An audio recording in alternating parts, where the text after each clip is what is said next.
As of January 10th, 2023, Windows 7 gets its last updates, as the extended updates for Windows 7 has just ended.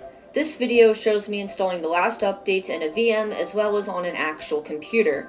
Windows 7 did officially end support January 14th, 2020, but got extended updates for 3 years for businesses and other people that did the bypass to be able to get extended updates.